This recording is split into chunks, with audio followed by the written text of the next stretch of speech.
नमस्कार दोस्तों, welcome to DS education. स्वागत है आपका मेरे यूट्यूब चैनल डीएस एजुकेशन में। मैं हूं दिनेश साहू और दोस्तों हम अध्ययन कर रहे हैं आधुनिक इतिहास का या फिर मॉडर्न हिस्ट्री का। तो हमारी आधुनिक इतिहास की इस सीरीज़ में आज हमारा टॉपिक रहेगा अंग्रेज़ों का भारत आगमन। इससे पहले हमने मॉडर्न हिस्ट्री की इस सीरीज़ में हमारी 3 लेक्चर ऑलरेडी कंप्लीट कर लिए हैं। ये हमारा आज कौन सा लेक्चर है? 4th लेक्चर है ना। इससे पहले हमने सबसे पहले लेक्चर में देखा था कि किस प्रकार से जो यूरोपीय कंपनियां थी है ना, इनका भारत में आगमन स्टार्ट हुआ, इनके क्या कारण थे। दूसरे लेक्चर में हमने देखा था पुर्तगालियों का आगमन। थर्ड लेक्चर में हमने देखा था डचों का आगमन और आज हम देखेंगे अंग्रेज़ों का भारत में आगमन, है ना। तो यदि आपने मेरे प्रीवियस वीडियोज़ नहीं देखे हैं तो आप प्ले में जा करके देख सकते हैं ना। तो दोस्तों अंग्रेज़ों का भारत में आगमन, सबसे पहले डेट हमने लास्ट लेक्चर में भी चर्चा की थी, है ना। 1600 में ये भारत आए थे, है ना। 1600 ईस्वी में अंग्रेज भारत आए थे, है ना। देखिए जब ये भारत आए उससे पहले थोड़ा हम भारत में देख लेते हैं क्या चल रहा है ना। तो यदि हम भारत की बात करें, है ना, तो मैं यहाँ पे लिख रहा हूँ भारत में। एक तो देखिए आप सेंट्रल में देखेंगे तो कहाँ अकबर का शासन है ना। जब अंग्रेज भारत आए थे तो उस टाइम भारत में किसका शासन था, है ना, अकबर का शासन था। ठीक है, अकबर बैठा हुआ था जो कि बहुत शक्तिशाली राजा था। ठीक है, उस टाइम उसका पीक टाइम चल रहा था। ठीक है, तो अकबर था। इसके अलावा हमने देखा था पुर्तगाली भारत आ चुके थे, है ना। इसके अलावा डच आ गए थे। ठीक है, तो मैंने आपको बताया था पुर्तगाली जब पढ़ा रहा था, ठीक है, तो पुर्तगाली उस टाइम हिंद महासागर की सबसे बड़ी शक्ति थे, है ना। यहाँ से यदि कोई भी व्यापार करने आता है, यहाँ से कोई गुजरता है तो उसको टैक्स देना पड़ता था, है ना। कार्टेज सिस्टम उन्होंने स्टार्ट किया था। ये सारी चीज़ें हमने डिस्कस की है। तो पुर्तगाली यहाँ पर बैठे हुए थे व्यापार के लिए, है ना, भारत में, जो कि हिंद महासागर की सबसे बड़ी शक्ति थी। इसके अलावा डच आ चुके थे, है ना। डच आ चुके थे भारत में, वो भी हमने पढ़ लिया है। इसके अलावा दक्षिण में आप यहाँ देखेंगे, दक्षिण में एक विजयनगर साम्राज्य था। ठीक है, वो पतन की ओर था तो उस उतना इम्पोर्टेंट नहीं है। तो इसके अलावा दक्षिण में विजयनगर साम्राज्य था। ठीक है, तो ये स्थिति थी भारत की, है ना। मैंने आपको याद रखना अकबर, और ये तो आपको पता ही है, हम पढ़ते हुए आए हैं ना। तो देखिए 1600 ईस्वी में सबसे पहले ये भारत आए थे, है ना। इससे पहले बात करें हम 1599 में, है ना। 1599 में क्या हुआ, ब्रिटेन में लॉर्ड मेयर, है ना, लॉर्ड मेयर की अध्यक्षता में, लॉर्ड मेयर की अध्यक्षता में, है ना, एक बैठक संपन्न हुई। बैठक क्यों संपन्न हुई? जो पूर्वी देश हैं, है ना, एशियाई देश हैं, उनके साथ व्यापार को लेकर, है ना। 1599 में एक बैठक हुई और एक कंपनी का गठन किया गया। एक कंपनी बनाई गई। ठीक है, कंपनी का नाम क्या था? The governor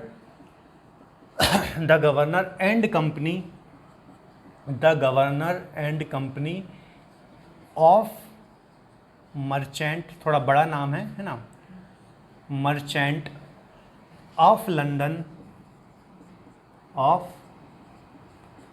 the governor and company of merchant, है ना, of London, trading into the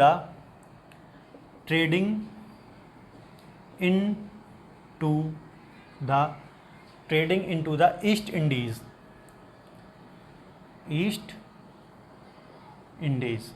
ठीक है, ये कंपनी का नाम था। ठीक है, घबराना नहीं है इतना बड़ा नाम देके, है ना। The governor and company of merchant of London trading into the East Indies, है ना, ये कंपनी का नाम था। 1599 में इसको एक सभा हुई, उसमें ऐसी ही बात चली कि एक हम कंपनी बनाएंगे पूर्वी देशों के साथ व्यापार को लेकर, है ना।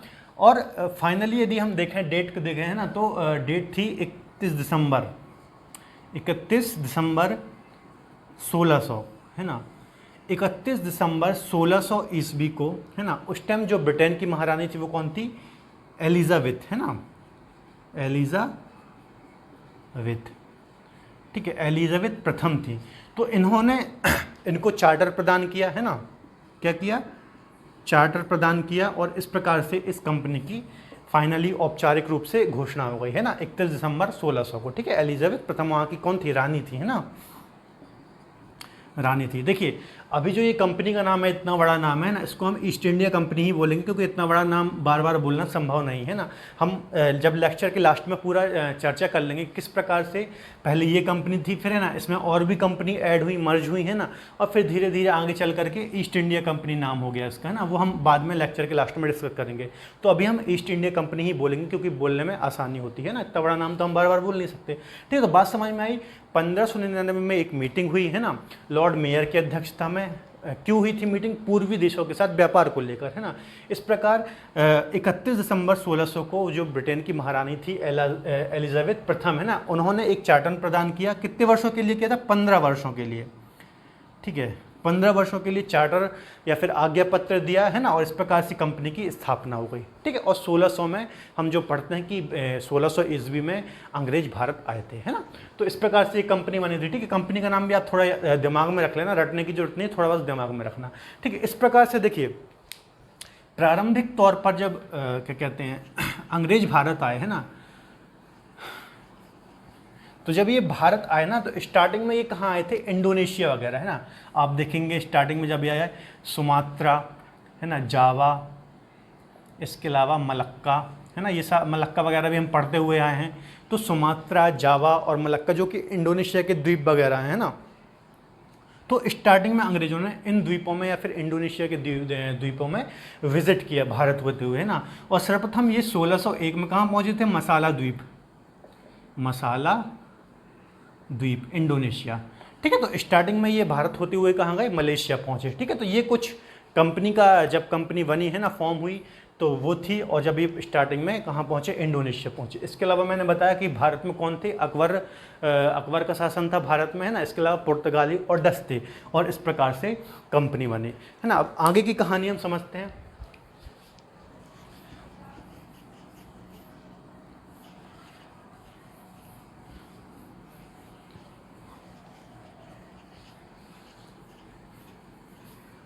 ठीक है, देखिए ये कंपनी बन करके तैयार हो गई, है ना। अब देखिए सबसे इम्पोर्टेंट जो है पूरा हम पढ़ते हैं, तो अंग्रेजों ने ही भारत में रूल किया, है ना। तो 1600 से लेकर 1947 तक हमें अंग्रेजों का ही पढ़ना है, तो काफ़ी इंपॉर्टेंट हो जाते हैं अंग्रेज, है ना। धीरे धीरे करके सब बाहर हो गए थे, पुर्तगाली हो चाहे डच हो, चाहे भी हम फ्रांसीसी भी पढ़ेंगे, है ना, तो वो भी बाहर हो गए थे। सिर्फ अंग्रेजों की जो ईस्ट इंडिया कंपनी थी वो यहाँ पर रह गई थी, और उन्होंने यहाँ पर प्रशासन और व्यापार किया, है ना, 1947 तक। तो यही इंपॉर्टेंट है, थोड़ा हम इनको समझ लेते हैं। देखिए 1600 में ये आए भारत, है ना।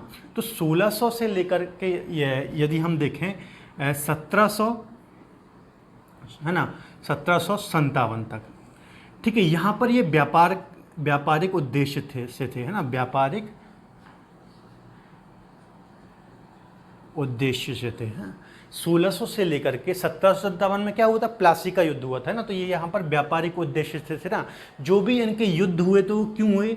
व्यापारिक प्रतिस्पर्धा के चलते, ठीक है। व्यापारिक प्रतिस्पर्धा के चलते इनके युद्ध हुए इस टाइम पीरियड के बीच में। लेकिन इनको धीरे धीरे ये समझ में आ गया था कि यहाँ पर हम प्रशासन भी कर सकते हैं, ना, अपनी प्रशासनिक या फिर राजनीतिक जड़ें भी जमा सकते हैं। फिर हम 1757 में देखते हैं प्लासी, और फिर 1764 में बक्सर का युद्ध होता है, ना। यहाँ पर फिर ये प्रशासनिक कार्य भी करने लगते हैं, और 1773 का रेगुलेटिंग एक्ट आता है, ठीक है। तो 1757 से लेकर के 1857 में के बीच में, है ना, हमें ये देखने को मिलता है कि इनकी राजनीतिक गतिविधियां, ठीक है, और व्यापारिक। देखिए 1757 में प्लासी के बाद इनको बंगाल वगैरह का मिल गया था, है ना। 1764 में बक्सर हुआ, फिर इनके रेगुलेटिंग एक्ट आ गया 1773 में। तो फिर केवल अंग्रेज ही रह गए थे यहाँ पर, है ना, सब बाहर हो गए थे। तो यहाँ पर ये राजनीतिक प्रशासनिक कार्य भी देखने लगे थे, इसके अलावा व्यापारिक तो ये देख ही रहे थे, है ना। लेकिन 1857 में जब 1857 की क्रांति हुई, है ना, उसके बाद से जो ब्रिटिश सरकार थी, है ना, उन्होंने ईस्ट इंडिया कंपनी को यहाँ पर पूर्णतः समाप्त कर दिया। देखिए यदि आपने भारत का संवैधानिक विकास पढ़ा होगा, है ना, आपने मेरी यदि पॉलिटी के देखे हैं भारत का संवैधानिक विकास, है ना, तो उसमें हमने देखा था 1813 में पहली बार इनके क्या कम किए गए थे? पहली बार इनके व्यापारिक एकाधिकारों में कमी की गई थी, है ना। फिर 1833 के चार्टर एक्ट के द्वारा जो इनके व्यापारिक एकाधिकार थे पूर्णतः समाप्त कर दिए गए थे, सिर्फ प्रशासनिक एकाधिकार रह गए थे, है ना।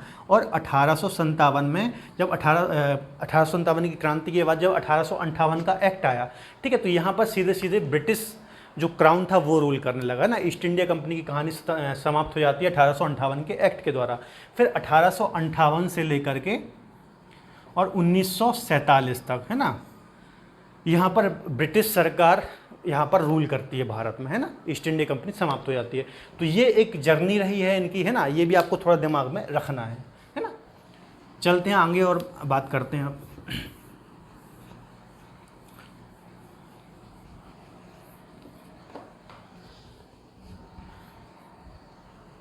ठीक है। देखिए, तो कंपनी हमारी बन गई थी, है ना। अब सबसे पहले जब अंग्रेज भारत आए तो ये इनका ऐसा, इनकी थोड़ी पॉलिसी अलग थी। जैसे हमने डचों में देखा था और पुर्तगालियों में देखा था ना। जब पुर्तगाली भारत आए थे तो वो आते ही साथ कुछ टाइम में अरबों से भिड़ गए थे ना, क्योंकि उनका एक अधिकार था व्यापार में, है ना। जब डच आए थे तो भी हमने देखा था कि वो इस उद्देश्य से ही आए थे कि हमें पुर्तगालियों को हराना पड़ेगा, और पुर्तगालियों से इनकी भिड़ंत स्टार्ट हो गई थी, है ना। लेकिन जब अंग्रेज भारत आए तो इनकी थोड़ा नीतियाँ अलग थी, है ना। ये शांतिपूर्ण तरीके से भारत में आए, है ना। पहले इन्होंने अपने दूत स्टार्टिंग में यहाँ पे मुगल दरबार में भेजे, है ना। कुछ व्यापारिक रियायतें प्राप्त की और धीरे धीरे अपने बिजनेस को यहाँ पर स्टार्ट किया। तो स्टार्टिंग में ये किसी से भिड़े नहीं, है ना। तो ये पूरी चीज़ें हम समझते हैं अंग्रेजों के बारे में। तो देखिए, सबसे पहले हमें पढ़ना है 1608, है ना। 1608 में कैप्टन हॉकिंस, है ना। आप सबने नाम सुना होगा, यदि थोड़ी बहुत भी आपने हिस्ट्री पढ़ी है तो, है ना। 1608 में कैप्टन हॉकिंस, जो कि जेम्स प्रथम के क्या थे, राजदूत थे, है ना, राजदूत। ठीक है, 1608 में कैप्टन हॉकिंस नाम का व्यक्ति, जो कि जेम्स प्रथम के राजदूत थे, ठीक है, कहाँ पहुँचे, भारत पहुँचते हैं। भारत में भी कहाँ, सूरत, है ना, के पास एक बंदरगाह है, वहाँ पहुँचते हैं भारत। और कहाँ जाते हैं, जहांगीर के दरबार में या फिर मुगल दरबार में।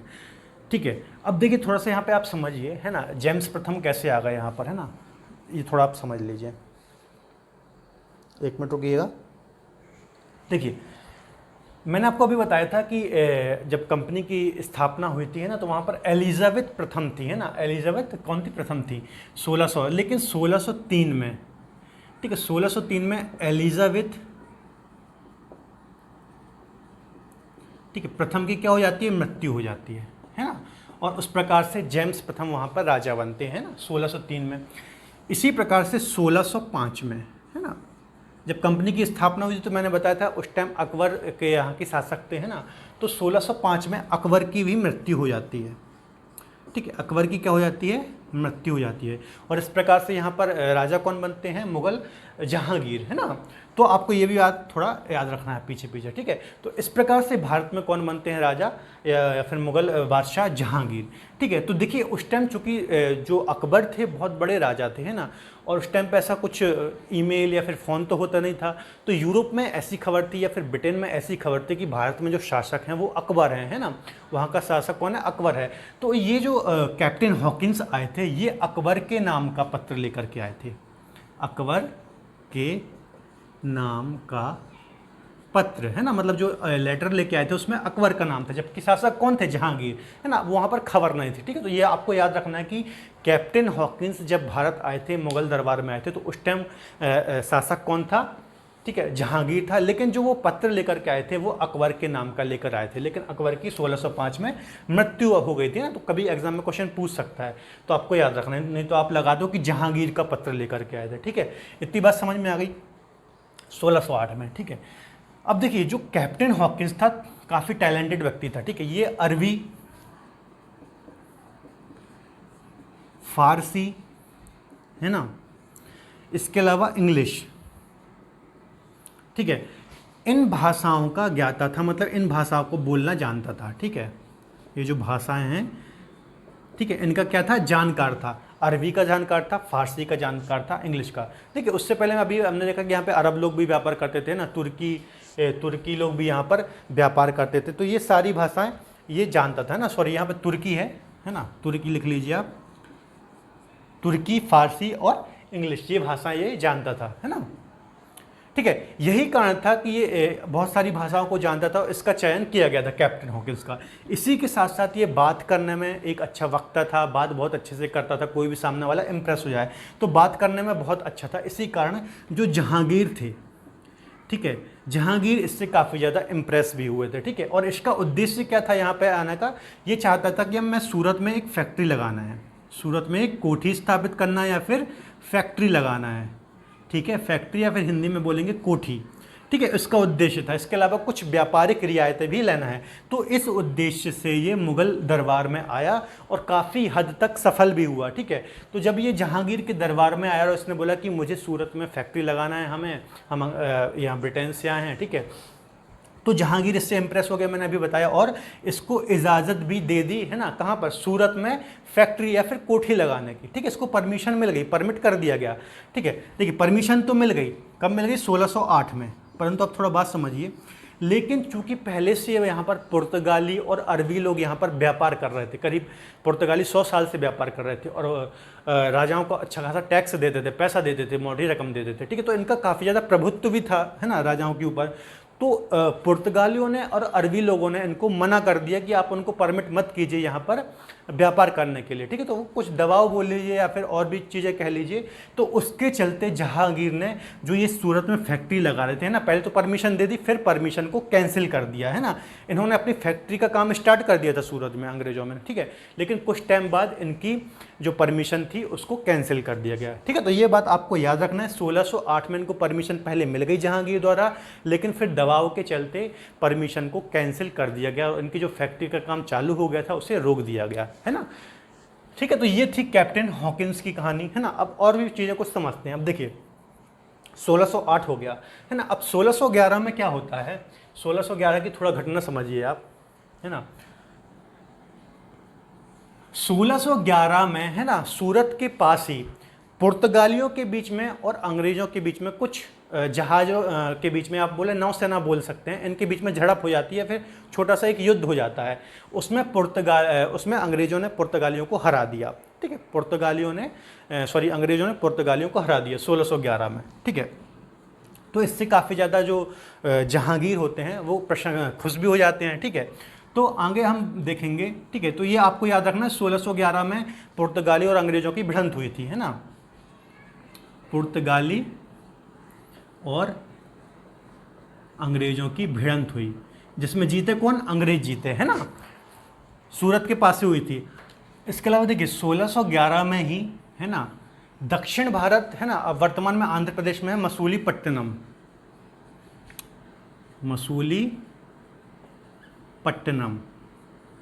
में ये प्रथम व्यापारिक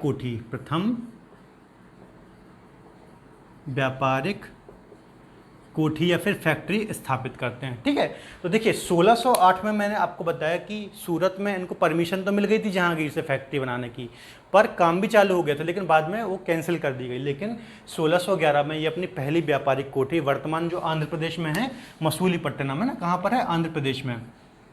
ठीक है, यहाँ पर ये अपनी प्रथम व्यापारिक कोठी या फिर फैक्ट्री स्थापित करते हैं। ठीक है, 1611, ये डेट आपको याद रखना है। ठीक है, आगे चलकर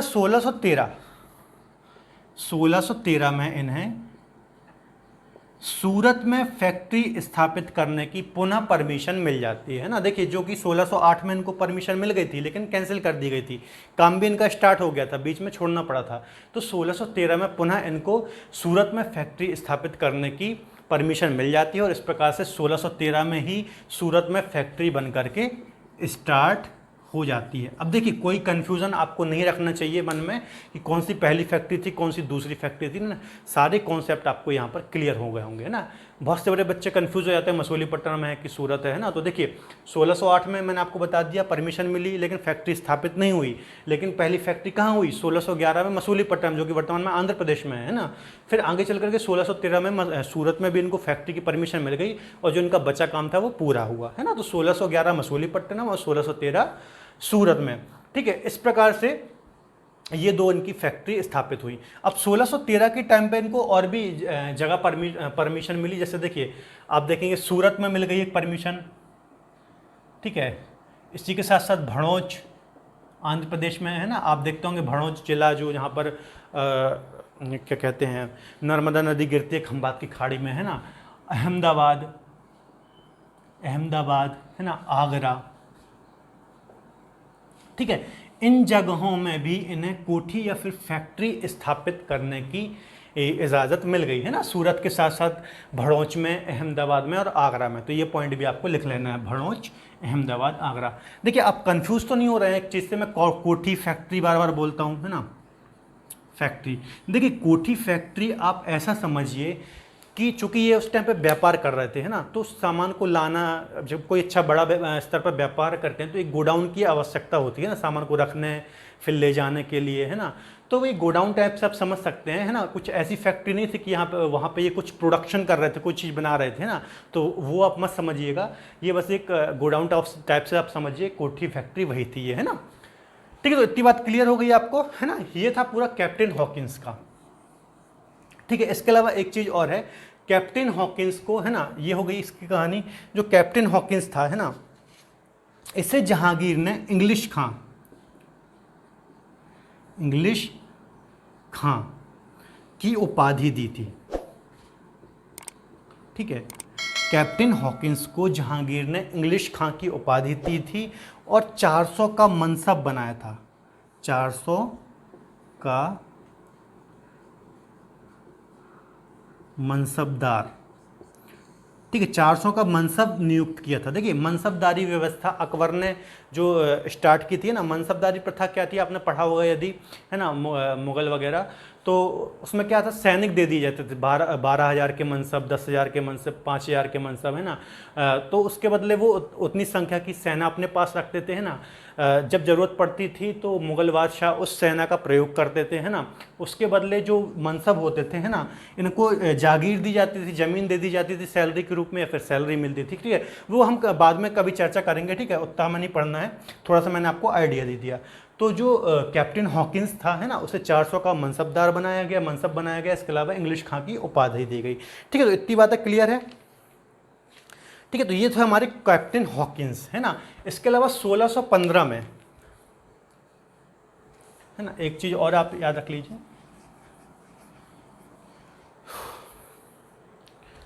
1615 में एक दूसरे इनके राजदूत आए,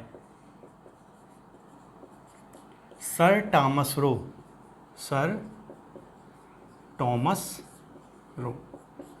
ठीक है, 1615 में दूसरे राजदूत, पहले कौन थे, कैप्टन हॉकिंस, दूसरे थे सर टॉमस रो, जहांगीर के दरबार में आए, मुगल दरबार में। ठीक है, ये भी जेम्स प्रथम के राजदूत बनकर के आए थे। ठीक है, और इन्होंने भी काफ़ी व्यापारिक रियायतें प्राप्त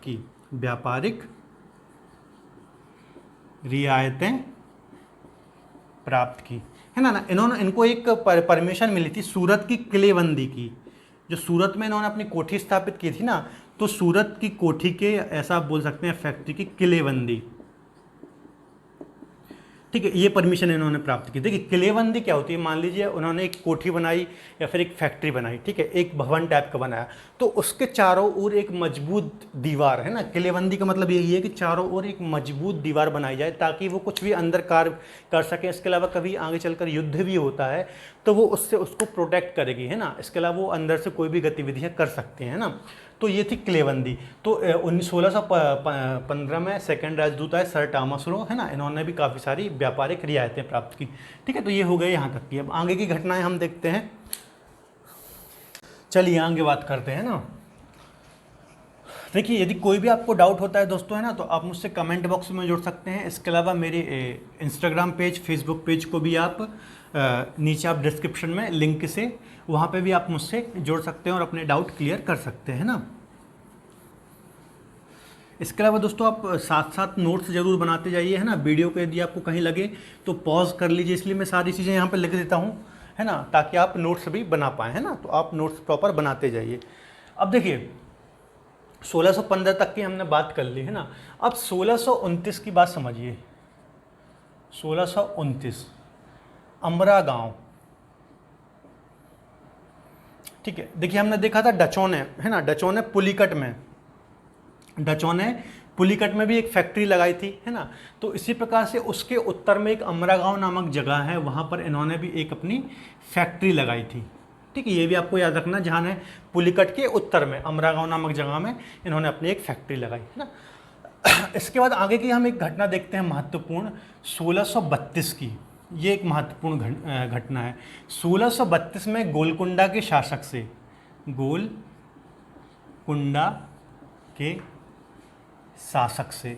ठीक है, गोलकुंडा के शासक से इनको सुनहरा फरमान मिलता है ना, सुनहरा फरमान।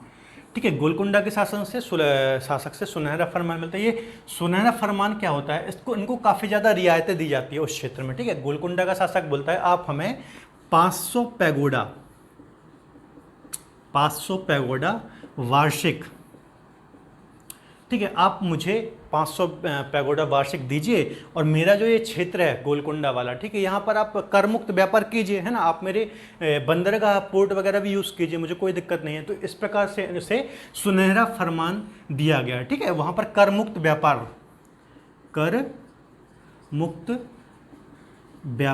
की परमिशन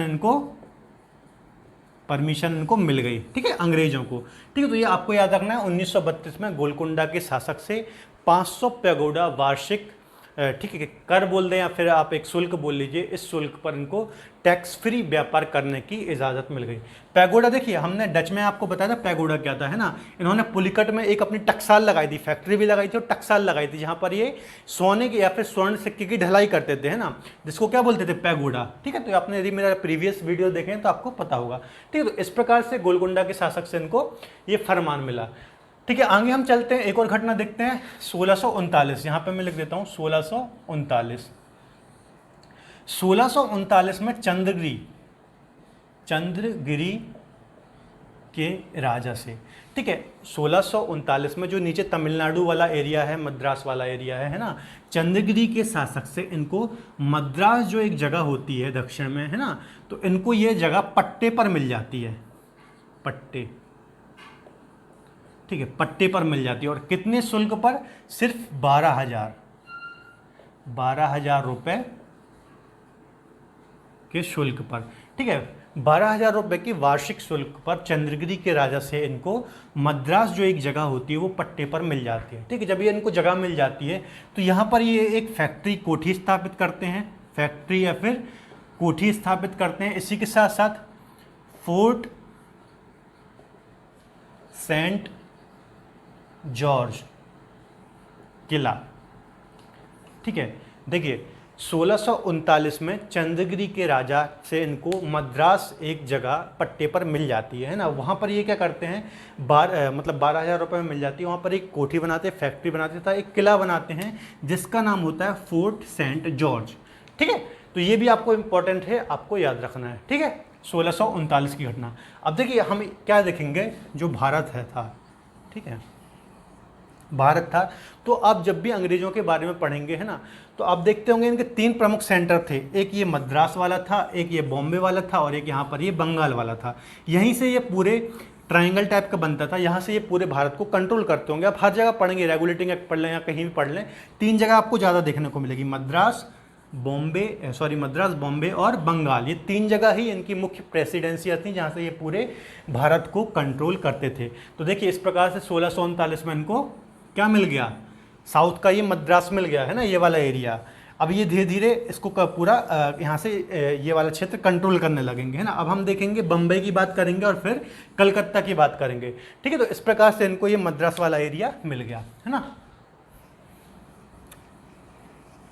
देखिए ये मिल गया। आगे बात करते हैं 1651 में, आगे चल करके 1651 में इनको हुगली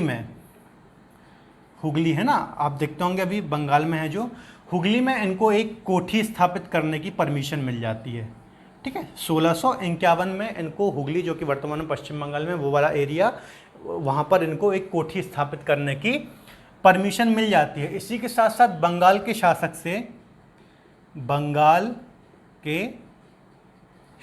से, ठीक है, और भी कुछ कासिम बाजार, ठीक है, कासिम बाजार, पटना, ठीक है, तो कासिम बाजार और पटना में भी कोठी स्थापित करने की परमिशन मिल जाती है। देखिए किस प्रकार से धीरे धीरे ये 1651, करीब 50 साल हो गए, है ना, और धीरे धीरे अपने आप को मजबूत यहाँ पर करते जा रहे हैं, है ना। तो ये आप पूरी चीज़ें स्टोरी की फॉर्म में समझते जाइए कब क्या हो रहा है। 1632 में हमने देखा गोलकोंडा वाला एरिया मिल गया इनको, है ना। उसके बाद 1639 में चंद्रगिरी के राजा से हमें मद्रास वाला मिल गया इनको, है ना। इसके अलावा हुगली वगैरह भी मिल गई हैं, यहाँ पर भी कोठी स्थापित करने की इनको परमिशन मिल गई। तो धीरे धीरे इनको चीज़ें मिलते जा रही हैं। देखिए अब 1661 में एक घटना होती है ना,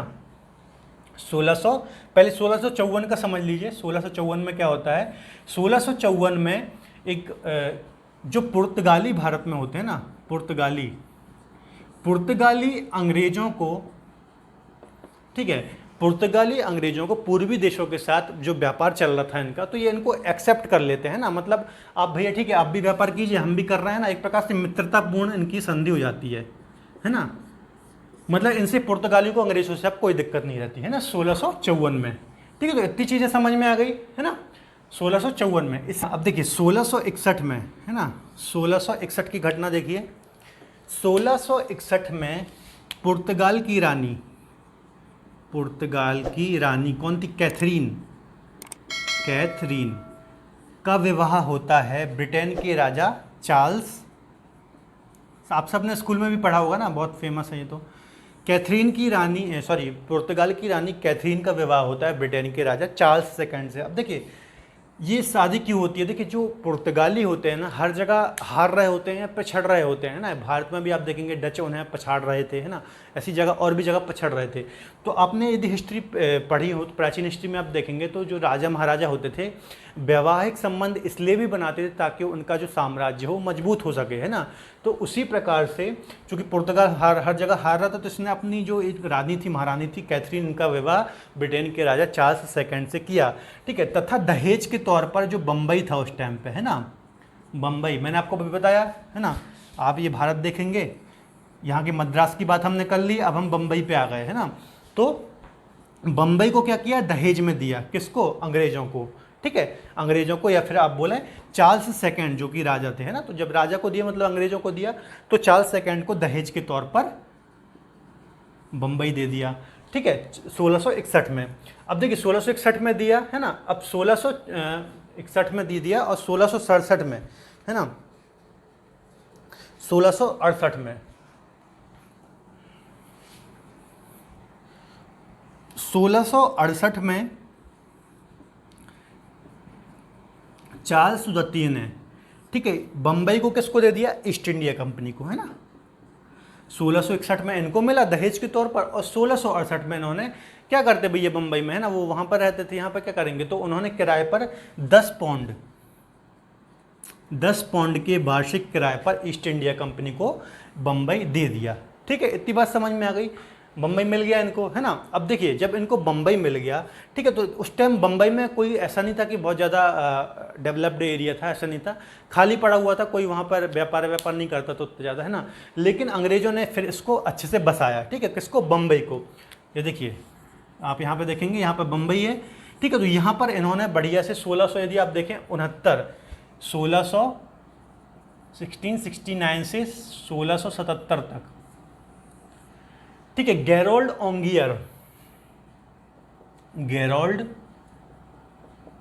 ओंगियर इनको बम्बई को बसाने का श्रेय दिया जाता है। ठीक है, प्रॉपर इन्होंने बढ़िया से यहाँ पर इनको ये जगह मिल गई, तो यहाँ पर इन्होंने चीज़ों को डेवलप्ड किया और यहाँ पर बम्बई को पूरा बसाया। इस प्रकार से देखिए इनको अभी मद्रास मिल चुका है, और अभी इन्होंने बम्बई पर भी अपना अच्छा खासा नियंत्रण कर लिया, एक पूरा शहर बसा दिया।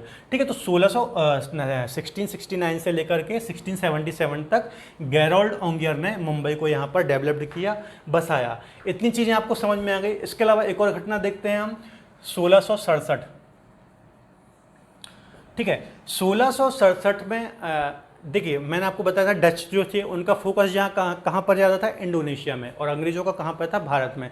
तो इनको आपस में कुछ एक संधि करते हैं 1667 में कि भैया जो डच हैं वो भारत में थोड़ा सा अपना हिस्सा छोड़ दें, और अंग्रेज हैं वो इंडोनेशिया में थोड़ा सा अपना हिस्सा छोड़ दें। तो इस प्रकार से 1667 में अंग्रेज़ों ने इंडोनेशिया से अपना थोड़ा जगह छोड़ी है ना, और डचों ने भारत से थोड़ी सी जगह छोड़ी। ठीक है, तो इतनी चीज़ें आपको समझ में आ गई। अभी और भी थोड़ी कहानी है ना, काफ़ी अंग्रेज़ों को हमें डिटेल में अच्छे से पढ़ना है, क्या क्या घटना हुई। तो एक एक चीज़ हम सारी समझ रहे हैं, कोई भी पॉइंट यहाँ पर छूट नहीं रहा है। तो आप साथ में नोट्स बनाते जाइए और आगे हम चर्चा करते हैं। इतनी बात समझ में आ गई ना।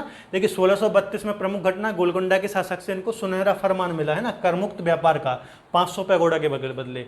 1639 में चंद्रगिरी के राजा से इनको मद्रास पट्टे पर मिल गया है ना, जहाँ पर उन्होंने फोर्ट सेंट जॉर्ज किला बनाया। 1651 में हुगली भी इनको मिल गई है ना। इसके अलावा 1661 में इनका विवाह हो गया, जिसमें बम्बई मिला, और फिर बम्बई को उन्होंने अच्छे से बढ़िया से बसाया। अब मद्रास और बम्बई इनके पास हो गया है ना। अब हम चलते हैं कलकत्ता की थोड़ी सी कहानी समझते हैं। ठीक है, चलिए है ना आगे चलते हैं।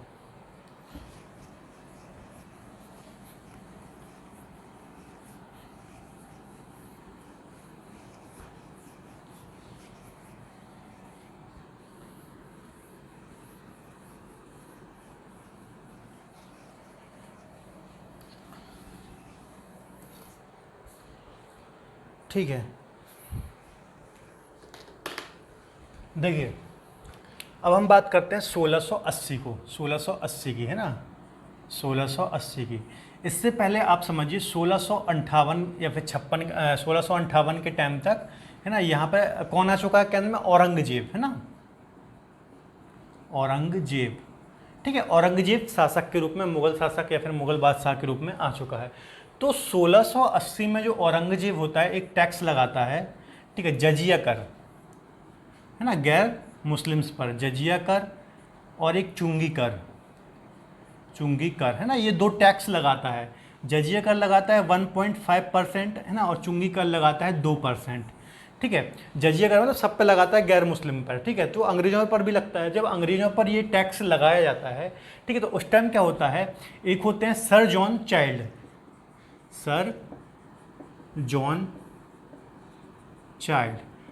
ठीक है, तो ये क्या करते हैं, हुगली वाला जो एरिया था, बंगाल वाला, ठीक है, यहाँ पर इनकी कोठी वगैरह स्थापित हो ही चुकी थी, है ना, तो ये वहाँ पर एक प्रकार से विद्रोह टाइप से कर लेते हैं। जब इन पर एक टैक्स लगाया जाता है तो इन ईगो टाइप से इनका हर्ट हो जाता है, और यहाँ पर हुगली को ये लूट लेते हैं, है ना, लूटपाट मचाने लगते हैं। कौन? अंग्रेज, है ना, इनके नेतृत्व में, सर जॉन चाइल्ड की नेतृत्व में, ठीक है, लूट लेते हैं। ठीक है, तो जब ये लूट लेते हैं और बात औरंगजेब तक जाती है, ठीक है, तो औरंगजेब आपको पता है खतरनाक शासक था, है ना, एक ताकतवर शासक भी था और क्रूर शासक भी था। ठीक है, तो वो जैसे ही औरंगजेब के पास खबर आती है कि अंग्रेजों ने हुगली को लूटा है, लूटपाट मचाई है, तो ये तुरंत अपनी सेना को भेजता है, ठीक है, अंग्रेजों पर कार्यवाही करने के लिए। और मुगल सेना जब आती है तो अंग्रेजों को यहाँ से खदेड़ करके बाहर कर देती है। ठीक है, ये बात आपको याद रखना है। तो हुगली को इन्होंने लूटा और मुगल सेना ने इनको बाहर खदेड़ दिया। ठीक है, इनको खदेड़ देते हैं और ये भारत से बाहर चले जाते हैं, भाग जाते हैं। ठीक है, और एक कुल्टा नाम का द्वीप है ना, फुल्टा नाम का द्वीप है, वहाँ पर ये अंग्रेज जा करके शरण लेते हैं, है ना, और वहाँ पर बैठ के विचार करते हैं, अरे गलती हो गई है ना, हमें ऐसा नहीं करना चाहिए था, है ना, हम फालतू में बाहर आ गए। ठीक है, ये इतनी घटना होती है। और अंग्रेज क्या थे, अंग्रेज बहुत चालाक थे, तुरंत सबक लेते थे चीज़ों से। ठीक है, तो तुरंत ही कुछ टाइम बाद जाव चारनॉक, ठीक है, जाव चारनॉक नाम के ब्रिटिश जाते हैं मुगल दरबार में। ठीक है, मुगल दरबार में किसके? औरंगजेब के दरबार में, औरंगजेब के दरबार में। ठीक है, और कहते हैं हुजूर हमसे गलती हो गई, ठीक है, जो भी आप सजा देंगे हमें मंजूर है, हमें फिर से वापस से व्यापार करने की इजाज़त दीजिए, आज के बाद ऐसा नहीं होगा। ठीक है, जॉब चारनॉक जाते हैं। ठीक है, तो वो कहते हैं ठीक है भैया, है ना, तो ये कहते हैं आपको 1.5 लाख रुपए, ठीक है, जुर्माने के तौर पर देना पड़ेगा। ठीक है, 1.5 लाख रुपए जुर्माना प्लस कुछ शर्तें भी रखते हैं, है ना, कि आप ये नहीं करेंगे वो नहीं करेंगे।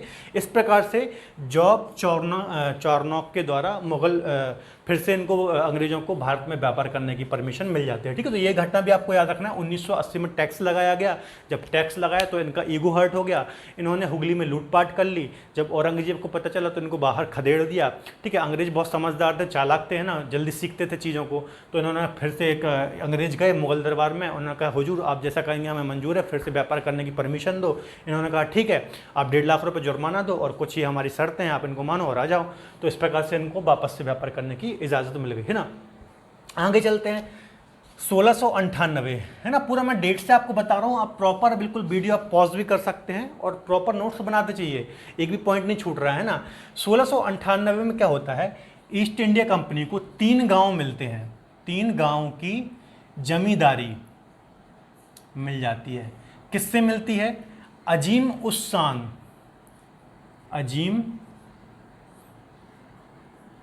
उस्सान। ये कौन थे? बंगाल के सूबेदार थे, सूबेदार। ठीक है, देखिए 1698 में ईस्ट इंडिया कंपनी को 3 गांव की जमींदारी मिलती है। किससे? अजीम उस्सान बंगाल के सूबेदार होते हैं। ठीक है, 3 गांव कौन कौन से थे? एक थे सुतानती, है ना, एक था गोविंदपुरा, गोविंदपुरा और एक था कालीकाता, कालीकाता। ठीक है, ये 3 गांव को इनको जमींदारी मिलती है। ठीक है, 1698 में। ठीक है, जब इनको ये 3 गांव की जमींदारी मिल जाती है ना, ठीक है, तो ये कालीकाता नामक का जो गांव रहता है, ठीक है, यहाँ पर ये क्या करते हैं, एक किला बनाते हैं। ठीक है, जिसे क्या बोलते हैं, फोर्ट विलियम। ठीक है, फोर्ट विलियम नाम का किला बनाते हैं। कहाँ पर, कालीकाता नाम का जो इनको गांव मिला था, है ना, सूबेदार किससे, अजीम उस शान से। ठीक है, इसके अलावा कलकत्ता शहर भी बसाते हैं, कलकत्ता शहर बसाते हैं। बात क्लियर हो गई। देखिए, सबसे पहले 1698 में ईस्ट इंडिया कंपनी को क्या होता है, 3 गांव की जमींदारी मिलती है। भैया आप 3 गांव संभालो, है ना। कौन किससे मिलते हैं, अजीम उस शान जो कि सूबेदार होते हैं बंगाल के, है ना। 3 गांव मिलते हैं, सुल्तानती, गोविंदपुरा और कालीकाता। तो उसमें से एक जो कालीकाता था, वहाँ पर ये क्या करते हैं, एक फोर्ट विलियम नाम का फोर्ट विलियम किला बनाते हैं ना, किला है ये। ठीक है, फोर्ट विलियम बनाते हैं किला, और साथ ही साथ कलकत्ता नाम के शहर को बसाते हैं। ठीक है, तो अब देखिए, हमने मद्रास को देख लिया, यहाँ पर इन्होंने अपने आप को स्ट्रॉन्ग कर लिया। ठीक है, पूरा का पूरा यहाँ पे बम्बई एक प्रकार का शहर बसा दिया, यहाँ पे स्ट्रॉन्ग कर लिया। और अभी कलकत्ता में भी देखिए, कलकत्ता शहर बसा दिया, फोर्ट विलियम किला वगैरह यहाँ पे बना लिया। तो इन्होंने ये ट्राइंगल बना लिया जहाँ से ये पूरे भारत को कंट्रोल करते थे। ठीक है, तो अब देखिए धीरे धीरे कितने स्ट्रॉन्ग होते जा रहे हैं भारत में, है ना। सारी चीज़ें आप रिलेट करते जाइए एक दूसरे से। ठीक है, इतनी बात समझ में आ गई 1698 तक। अब आगे की कहानी समझते हैं। आगे देखिए 1698 हो गए। अब 1707 में क्या होता है, 1707 में ना औरंगजेब की मृत्यु हो जाती है। औरंगजेब की क्या हो जाती है, मृत्यु हो जाती है ना। और 1713 से 1719 तक एक शासक आता है ना, जो कि होता है फर्रुखसियर। ठीक है, आप सबने सुना होगा इसको, घृणित कायर भी बोलते थे ना, फर्रुखसियर, है ना, नया मुगल शासक आता है। ठीक है, तो इसको क्या होता है, एक ये बीमारी से ग्रसित होता है ना। बीमारी क्या, फोड़ा बोलिए, इसको एक फोड़ा हो जाता है ना, फोड़ा हो जाता है। और क्या होता है, इसको जब फोड़ा होता है, जो बीमारी होती है वो इसकी ठीक नहीं हो रही होती, काफ़ी ये दिन ब दिन इसकी कंडीशन गिरते जाती है ना। इसके जो भी वैद्य वगैरह होते हैं वो इस बीमारी को या फिर इस फोड़े को ठीक नहीं कर पाते। एक्चुअली जो फोड़ा होता है ना, उसको सर्जरी की ज़रूरत होती है ना, उन्हें चीरा वीरा लगाते हैं, है ना, तो उसकी सर्जरी की ज़रूरत होती है, लेकिन ये सर्जरी होती नहीं है वैद्य से। लेकिन ठीक है, तो उसी टाइम 1715 के टाइम पे, ठीक है, एक मिशन आता है, जॉन सरमन मिशन। ठीक है, जॉन सरमन की अध्यक्षता में भारत आता है। इसमें 3 लोग होते हैं, एक तो जॉन सरमन होते हैं पहले, है ना। दूसरे कौन होते हैं, दूसरे होते हैं ख्वाजा सेहुर्द।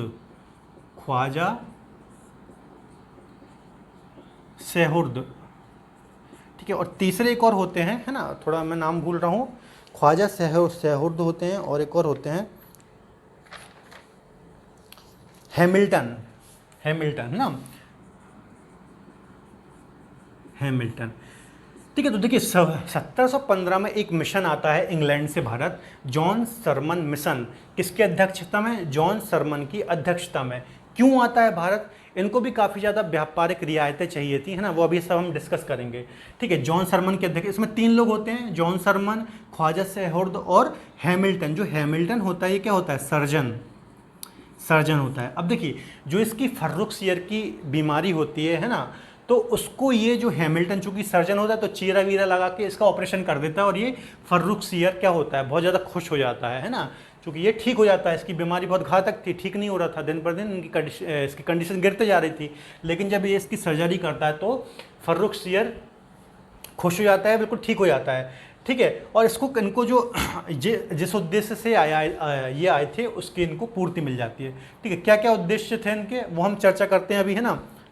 अब देखिए इनको क्या क्या रियायतें मिली, थोड़ा मैं यहाँ पे लिख देता हूँ, ये इंपॉर्टेंट है ना, जिससे कंपनी का मैग्ना कार्टा भी कहा जाता है ना, ये आप थोड़ा समझिए। देखिए, है ना, ये 3 लोग आए थे, इतनी बात हो गई। अब जब ये फर्रुखसियर ठीक हो जाता है, तो ये सुनहरा फरमान या फिर शाही फरमान जारी करता है, जिसमें इनको कंपनी को, ईस्ट इंडिया कंपनी को काफ़ी ज़्यादा मात्रा में रियायतें दी जाती है। देखिए पहली रियायत क्या थी, बंगाल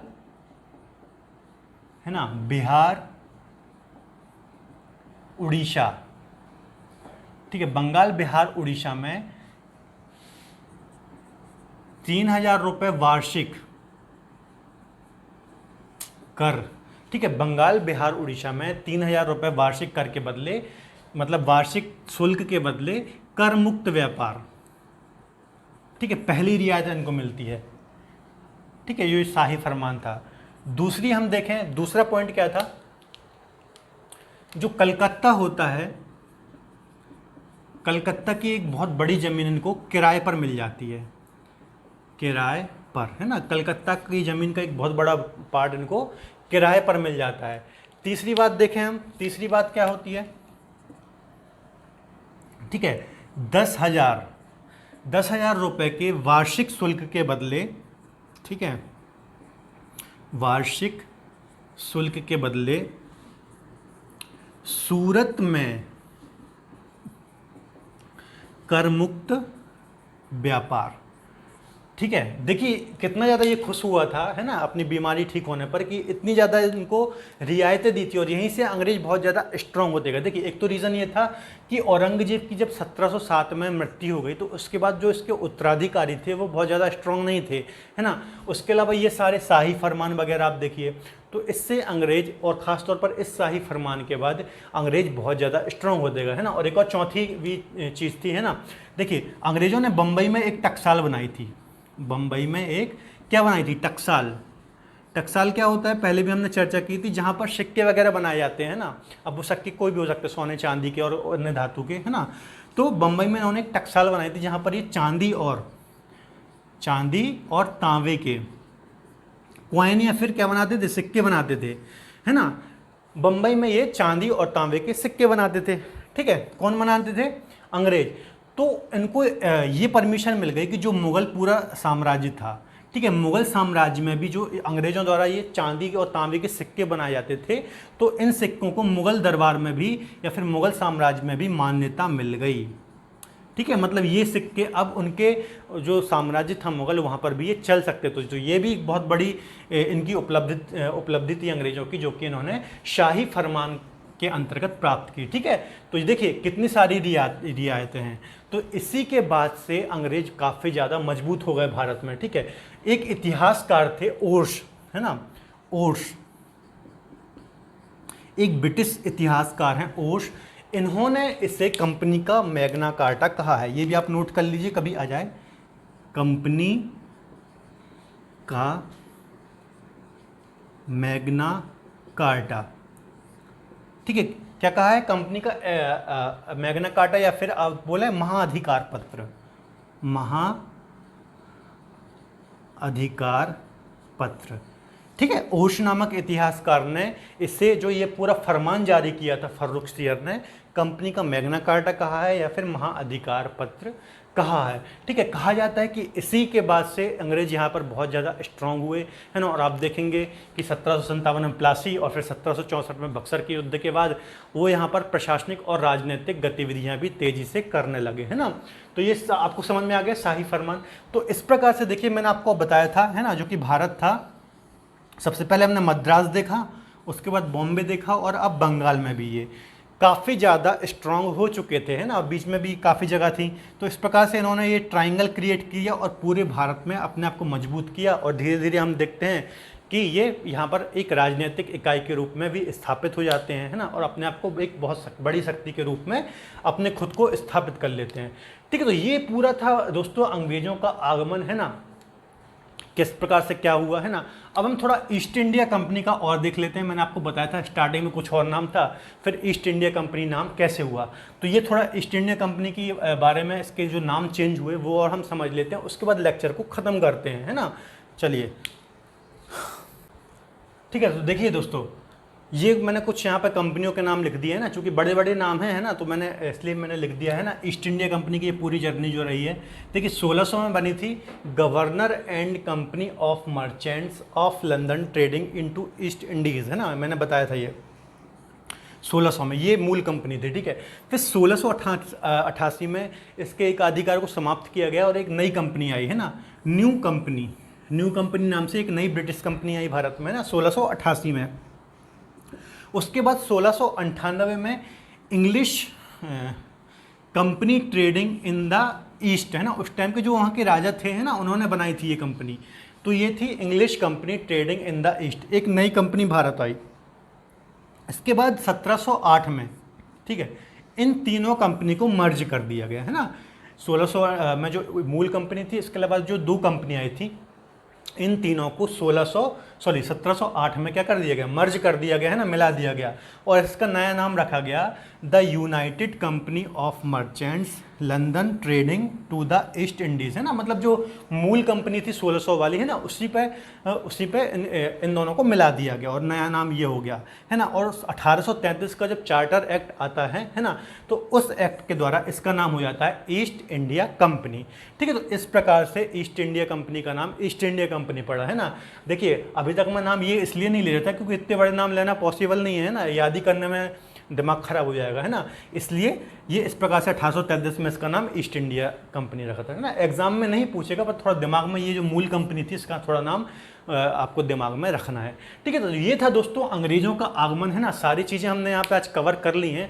आगे जब हम और पढ़ेंगे फ्रांसीसियों के बारे में तो और भी इनका थोड़ा थोड़ा बीच बीच में जिक्र आता जाएगा, लेकिन जो मूल चीज़ें थी, मेन चीज़ें थी अंग्रेज़ों के बारे में, वो सारी चीज़ें हमने देख ली कि किस प्रकार से ये भारत में आए, इन्होंने खुद को यहाँ पर इस्टेब्लिश किया, मजबूत किया है ना, किस प्रकार से मद्रास, बॉम्बे और कलकत्ता में खुद को यहाँ पर स्थापित किया। तो आज के लिए इतना ही। यदि आपको आज का लेक्चर पसंद आया तो प्लीज़ वीडियो को लाइक करें। इसके अलावा हमारे साथ जुड़े रहने के लिए आप हमारे चैनल को सब्सक्राइब कर सकते हैं। तब तक के लिए धन्यवाद। जय हिंद।